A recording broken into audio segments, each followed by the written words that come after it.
Kebenaran firman Tuhan pada hari ini diambil dari kitab Filipi pasal yang keempat, ayat yang keempat sampai dengan ayatnya yang ketujuh.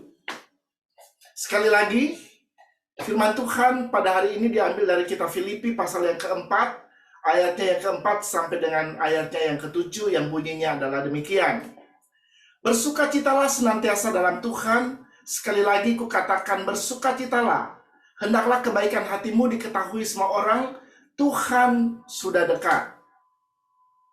Ayat 6, janganlah hendaknya kamu khawatir tentang apapun juga, tetapi nyatakanlah dalam segala hal keinginanmu kepada Allah dalam doa dan permohonan dengan ucapan syukur. Damai sejahtera Allah yang melampaui segala akal akan memelihara hati dan pikiranmu dalam Kristus Yesus. Sedemikian jauh pembacaan firman Tuhan pada hari ini. Tema kita pada hari ini adalah keinginan Tuhan. Saudara-saudara, firman Tuhan yang baru kita baca ini adalah sebuah surat dari Rasul Paulus kepada jemaat di Filipi yang berisikan nasihat-nasihat yang sangat penting kepada jemaat ini. Ada setidak-tidaknya 3 hal yang saya akan bagikan pada saat ini yang disampaikan oleh firman Tuhan ini mengenai apa yang Tuhan inginkan dimiliki oleh setiap orang yang percaya. Yang pertama, Tuhan ingin supaya kita hidup bersukacita. Kita lihat di dalam Filipi 4 ayat yang keempat. Bersukacitalah senantiasa dalam Tuhan. Sekali lagi kukatakan, bersukacitalah. Saudara-saudara, dari ayat firman Tuhan ini, ada 2 kali Rasul Paulus menekankan supaya jemaat di Filipi untuk bersukacita. Kenapa? Karena kalau kita mempelajari kehidupan jemaat di Filipi banyak mengalami situasi dan tantangan di dalam kehidupan mereka. Dan situasi dan tantangan itu bisa merampas sukacita yang mereka miliki. Makanya Rasul Paulus menasihatkan kepada mereka supaya mereka bersukacita di dalam Tuhan. Dan Rasul Paulus menyuruh mereka untuk bersukacita. Dan sukacita ini bukan hanya sebuah nasihat, tetapi ini adalah sebuah perintah. Kalau ada orang yang mencuri, membunuh, atau berzina, itu adalah pelanggaran terhadap firman Allah. Demikian juga pada waktu Tuhan menyuruh kita untuk bersukacita, kita harus mentaati apa yang Tuhan firmankan di dalam hidup kita. Mungkin kita bertanya, bagaimana mungkin kita bisa bersukacita kalau ada situasi, tantangan, pergumulan terjadi di dalam hidup kita? Kadang-kadang pada waktu ada situasi, tantangan datang dalam hidup kita, itu membuat kita tidak bisa bersukacita, saudara. Dan kita kehilangan sukacita. Saudara perhatikan apa yang Tuhan perintahkan. Dikatakan dalam ayat firman Tuhan ini, bersukacitalah senantiasa di dalam Tuhan. Hanya pada waktu kita memilih untuk tinggal di dalam Tuhan, baru kita bisa bersukacita. Karena di luar Tuhan, kita tidak mungkin bisa bersukacita di dalam Dia, saudara. Karena hidup di luar Tuhan, pasti adalah kehidupan yang terpisah dengan Tuhan. Tidak mungkin kita bisa bersukacita di dalam Tuhan kalau kita terpisah dengan Allah, saudara. Jadi bersukacita di dalam Tuhan tidak didasarkan atas perasaan atau ada atau tidaknya situasi dalam kehidupan kita, tetapi didasarkan atas iman dan kepercayaan kita kepada Tuhan. Kita bersukacita karena kita percaya apapun situasi yang kita alami di dalam hidup ini, pasti ada jalan keluar. Saudara, kalau engkau tahu bahwa apapun situasi yang engkau alami dalam hidupmu, sudah ada jalan keluar, tidak mungkin kita harus bersedih. Ya, pasti kita akan bersukacita. Jadi kalau Anda mengerti bahwa apapun yang terjadi dalam hidupmu, sesuatu yang tidak menyenangkan bisa saja terjadi dalam hidupmu, situasi keadaan bisa saja terjadi dalam hidupmu, tetapi kalau Anda percaya Tuhan bisa memberikan jalan keluar, kita nggak perlu bersusah hati. Amin. Haleluya. Kita pasti akan bersukacita.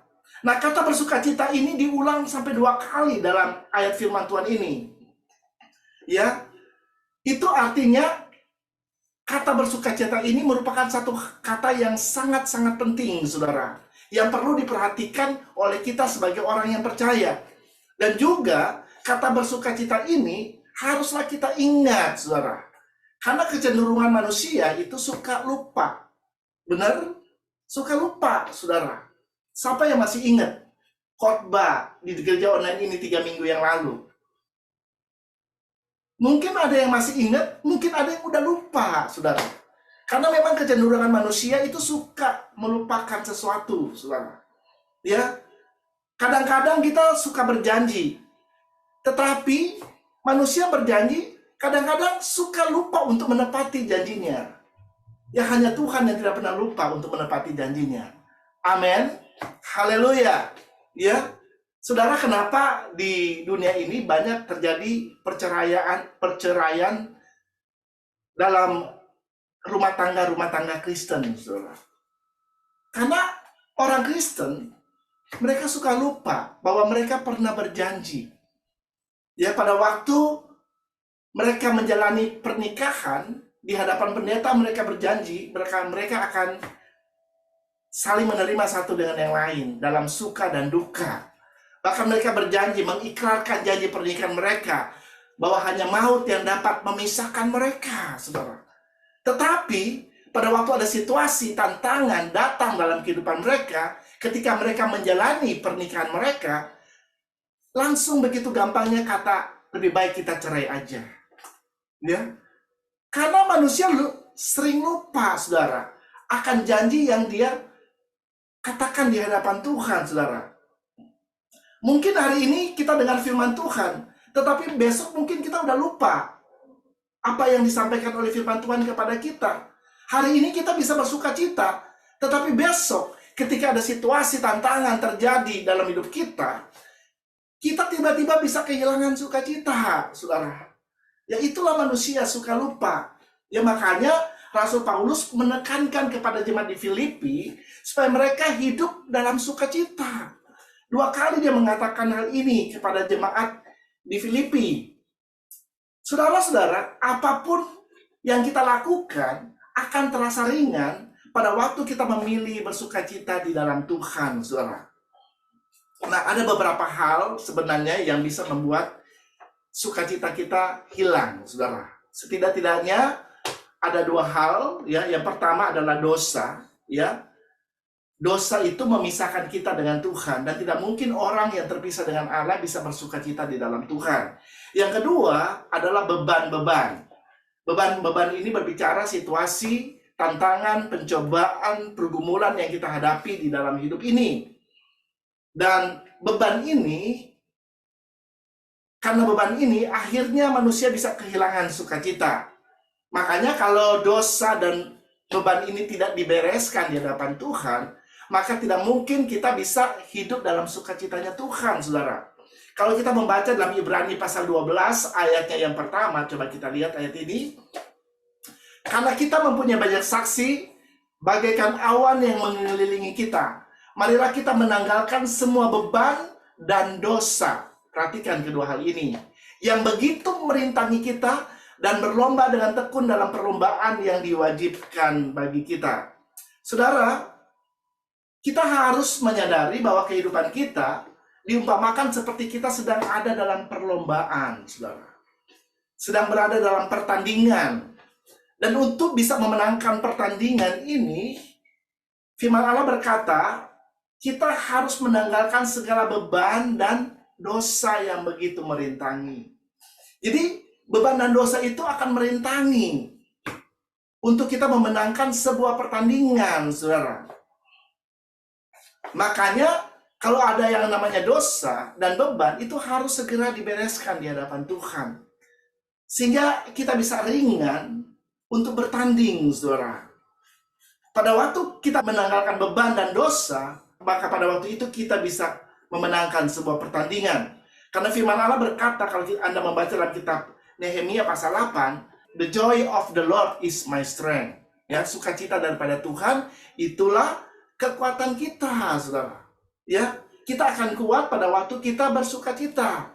Kita akan bisa mengalahkan semua tantangan dan situasi yang terjadi dalam hidup kita pada waktu kita memilih untuk bersukacita di hadapan Allah.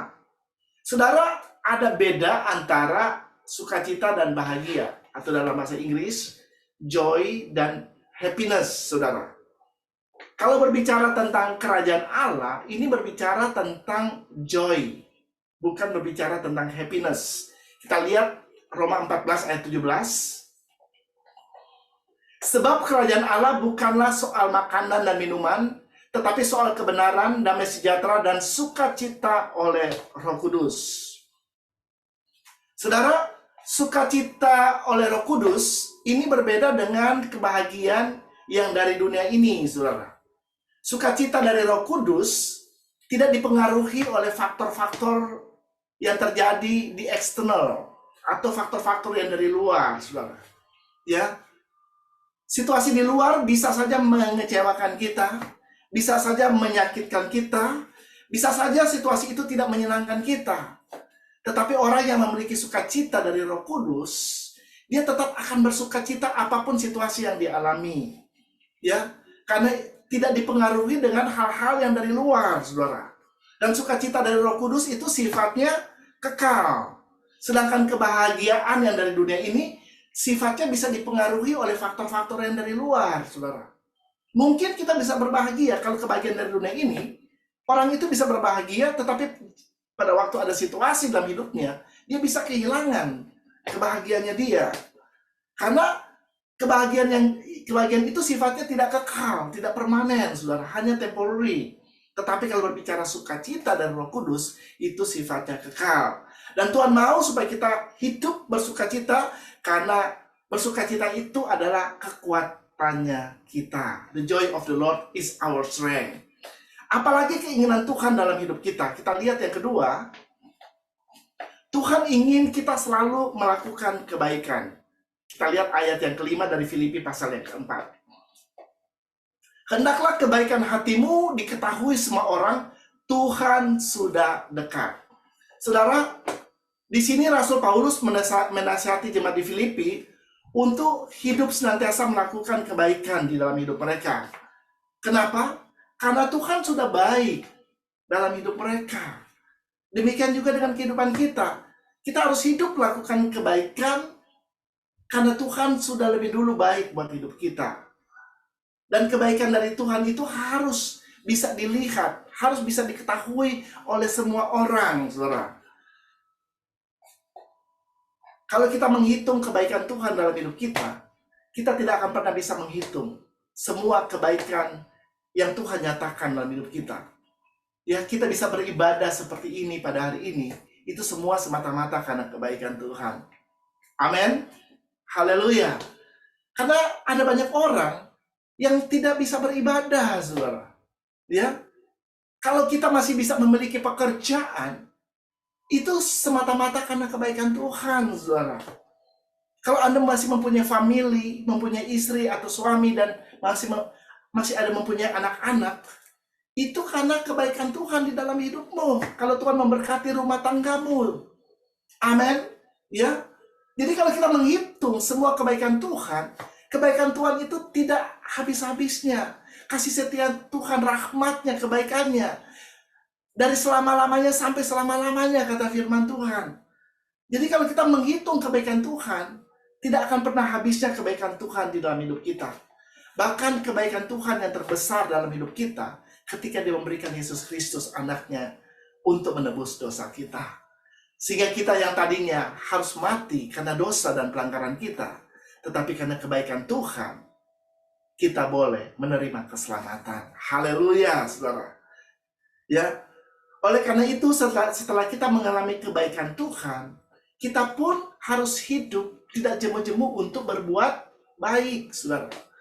Artinya, biarlah hidup kita mau dipakai sebagai saluran dari kebaikan Allah bagi orang-orang yang ada di dunia ini. Kita mau dipakai sebagai perpanjangan tangan daripada Tuhan untuk menjadi saluran dari semua kebaikan Allah, sehingga dunia bisa melihat Tuhan melalui hidup kita. Kita mau menjadi saksi bagi dunia ini. Masih di ayat yang kelima dari Filipi pasal 4 dikatakan, hendaklah kebaikan hatimu diketahui semua orang, Tuhan sudah dekat. Perhatikan kata Tuhan sudah dekat. Saudara, kata Tuhan sudah dekat ini bukan berbicara tentang kedatangan Tuhan yang sudah semakin mendekat. Ya, ini bukan berbicara tentang keterangan waktu, tetapi ini berbicara tentang keterangan tempat. Kalau bicara tentang keterangan waktu, kalau dikatakan Tuhan sudah dekat, artinya kedatangan Tuhan sudah di ambang pintu. Makanya kita disuruh untuk bersiap-siap menyambut kedatangan Tuhan. Kalau ini berbicara tentang waktu, saudara. Tetapi dalam firman Tuhan ini berbicara tentang keterangan tempat, saudara. Yang artinya, kita yang dulunya jauh dengan Tuhan, sudah menjadi dekat dengan Tuhan. Pada waktu kita percaya kepada Tuhan, kita ditebus oleh darah Yesus. Sehingga kita yang tadinya terpisah dengan Allah, kita dipersatukan kembali dengan Allah. Kita yang tadinya jauh dengan Allah, kita boleh kembali dekat dengan Tuhan, bersatu dengan Allah. Nah, Tuhan mau supaya kita senantiasa ada dalam persekutuan dengan Dia. Kita senantiasa dekat dengan Dia, karena Dia mau memakai kehidupan kita untuk menjadi saksi bagi dunia ini. Ya, Dia mau memakai kehidupan kita untuk menjadi saluran kebaikan Tuhan dalam kehidupan kita. Haleluya. Ya, itu yang kedua, saudara. Yang ketiga, apalagi menjadi keinginan Tuhan buat hidup kita yang dikatakan dalam firman Tuhan yang baru kita baca ini. Yang ketiga dikatakan Tuhan ingin supaya kita tidak hidup dalam kekhawatiran, melainkan hidup dalam doa, permohonan, dan pengucapan syukur. Kita baca ayatnya Filipi 4 ayat 6. Janganlah hendaknya kamu khawatir tentang apapun juga, tetapi nyatakanlah dalam segala hal keinginanmu kepada Allah dalam doa dan permohonan dengan ucapan syukur. Saudara-saudara, ada banyak hal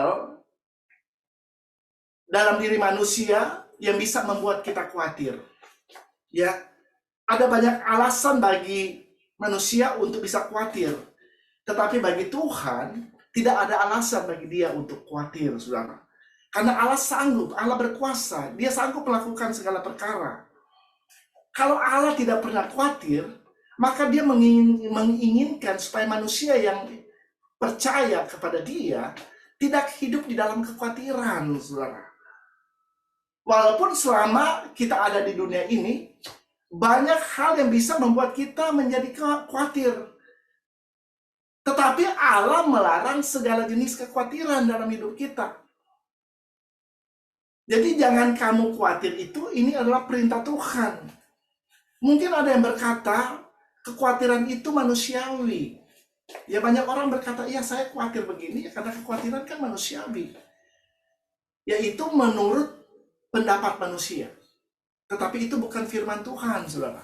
Kalau Anda membaca dari Kejadian sampai Wahyu, tidak ada ayat yang mengatakan bahwa kekhawatiran itu manusiawi. Yang ada adalah Tuhan hanya berkata, jangan kamu khawatir. Jangan kamu khawatir. Burung di udara saja Dia pelihara. Bunga di padang Dia hiasi, Dia dandani, saudara. Jangan kamu khawatir tentang apa yang kamu makan, minum, dan pakai. Karena semua itu dicari-cari oleh bangsa-bangsa yang tidak mengenal Allah. Jadi firman Allah hanya berkata, jangan kamu khawatir. Artinya Tuhan melarang segala jenis kekhawatiran terjadi dalam hidup kita. Dan kita yang harus memutuskan apakah kita akan khawatir atau tidak ketika terjadi situasi dan keadaan, ketika terjadi tantangan dalam hidup kita, kita yang memutuskan apakah kita mau tetap percaya kepada Tuhan dan tidak khawatir atau tidak, saudara.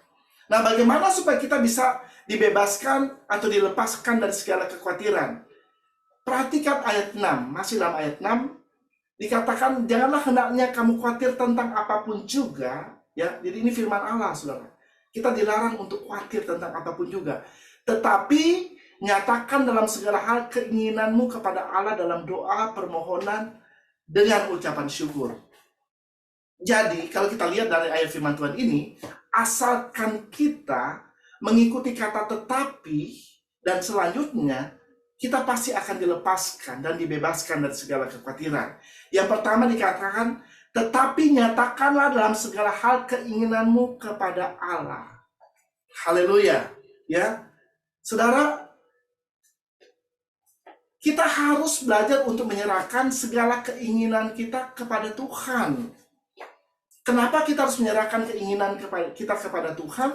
Karena pada waktu kita percaya kepada Tuhan Yesus sebagai Tuhan dan Juru Selamat di dalam hidup kita, pada waktu itu kita bukan milik kita lagi, tetapi kita adalah milik Kristus, saudara. Ya, dan sebagai milik Kristus, kita harus menjadikan Dia sebagai Tuhan dan Juru Selamat di dalam hidup kita.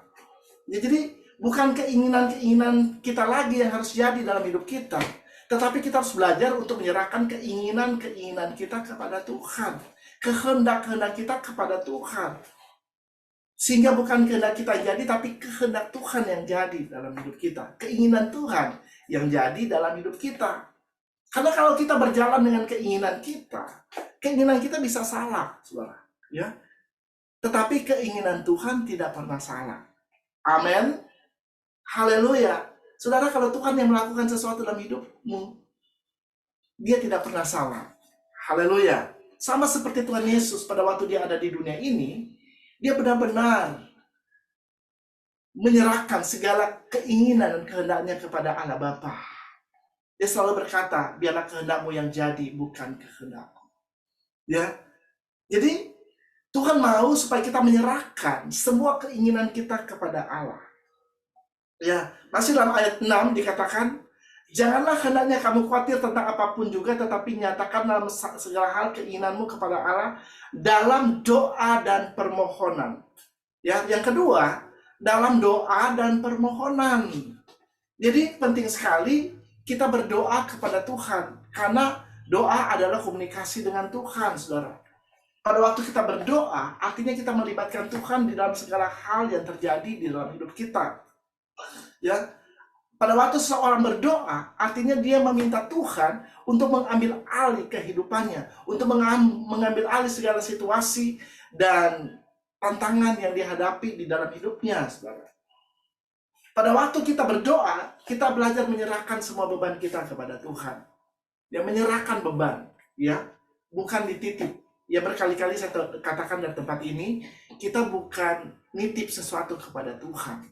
Ya, banyak orang punya mentalitas suka menitip, ya, berdoa sama Tuhan. Dia bilang, Tuhan, aku mempunyai situasi dan tantangan yang terjadi dalam hidupku. Tolong aku, Tuhan. Dia berikan itu kepada Tuhan, tetapi sesudah berdoa, dia masih berpikir tentang apa yang dihadapi pada waktu itu. Nah, ini artinya kita cuma nitip kepada Tuhan. Ya, tidak benar-benar diserahkan. Kalau diserahkan, kalau kita udah serahkan kepada Tuhan, ya kita jangan dipikirkan lagi. Biarkan Tuhan yang beracara, saudara. Biarkan Tuhan yang berperang. Biarkan Tuhan dengan jalannya menolong kita. Yang kita perlu lakukan, kita hanya diam saja dan percaya bahwa Dia akan melakukan sesuatu untuk melepaskan kita. Dia akan melakukan sesuatu untuk menolong kita.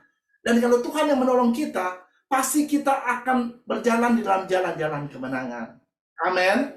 Haleluya. Ya. Selanjutnya dikatakan bukan hanya berdoa, tapi juga dengan ucapan syukur. Saudara, beda antara berdoa dan memohon dan pengucapan syukur adalah kalau kita berdoa dan memohon kepada Tuhan, itu artinya kita meminta dan menerima sesuatu dari Tuhan. Tetapi pada waktu kita mengucap syukur kepada Tuhan, artinya kita mempersembahkan sesuatu kepada Tuhan.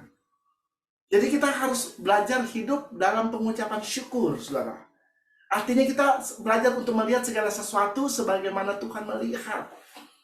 Kalau kita melihat segala sesuatu sebagaimana Tuhan melihat, maka akan ada pengucapan syukur di dalam hidup kita. Tetapi kalau kita selalu berjalan dengan pemikiran kita sendiri, dengan perspektif kita sendiri, dengan cara pandang kita sendiri, yang ada adalah kita bisa bersungut-sungut, saudara. Bisa komplain, ya. Karena kita berjalan dengan perspektif kita, dengan pemikiran kita sendiri. Kita harus belajar untuk senantiasa berjalan dalam pengucapan syukur, artinya melihat segala sesuatu sebagaimana Tuhan melihat. Ya, jadi kita harus selalu mencari kesempatan untuk bersyukur kepada Tuhan. Firman Allah berkata, bersyukurlah dalam segala keadaan. Artinya, apapun situasi yang kita alami, keadaan bagaimanapun kita alami, kita harus bersyukur kepada Tuhan. Karena kita harus percaya bahwa Dia baik dan Dia tidak pernah meninggalkan kita. Amin. Ya, cari alasan untuk bersyukur kepada Tuhan. Dan kalau kita sudah menyerahkan semua hal kepada Tuhan dengan pengucapan syukur, maka ayat yang ketujuh itu akan terjadi dalam hidup kita. Kita lihat ayat yang ketujuh. Filipi 4 ayat yang ketujuh. Damai sejahtera Allah yang melampaui segala akal akan memelihara hati dan pikiranmu dalam Kristus Yesus. Ya. Jadi inilah yang akan terjadi dalam hidup kita pada waktu kita sudah menyerahkan segala keinginan kita kepada Tuhan dalam doa dan pengucapan syukur. Firman Allah berkata, damai sejahtera dari Allah yang melampaui segala akal akan memelihara hati dan pikiranmu. Haleluya, saudara. Saudara, kata damai sejahtera ini dari bahasa aslinya itu artinya mengamati atau mengawal. Ini adalah sebuah istilah yang dipakai dalam kemiliteran, saudara. Ya, mengamati atau mengawal. Misalnya, kalau kita lihat, kalau ada demonstran atau demonstrasi, misalnya di Indonesia, banyak terjadi demonstrasi. Ya, di depan istana negara suka terjadi demonstrasi di sana. Nah, biasanya di sana ditempatkan polisi dan para tentara yang mengawal supaya demonstrasi itu bisa berjalan dengan baik dan tidak terjadi kekacauan, saudara. Demikian juga dengan kehidupan kita. Kita percaya pada waktu kita menyerahkan segala sesuatu kepada Tuhan dengan pengucapan syukur, maka damainya akan memelihara kita, saudara. Ya, kita tidak akan terpengaruhi dengan hal-hal yang terjadi dalam hidup kita. Sama kalau Anda mempelajari tentang tabernakel, ya. Tabernakel itu ada 3 ruangan, ya, bukan 3 ruang. Ada halaman, ada ruangan, yang ruangan itu terbagi 2, ada ruang kudus dan ruang maha kudus. Ya. Nah, kalau di halaman itu rame. Ya. Banyak orang-orang Israel yang sedang datang membawa korban, persembahan kepada Tuhan. Ya. Berbagai macam persembahan dibawa kepada Tuhan.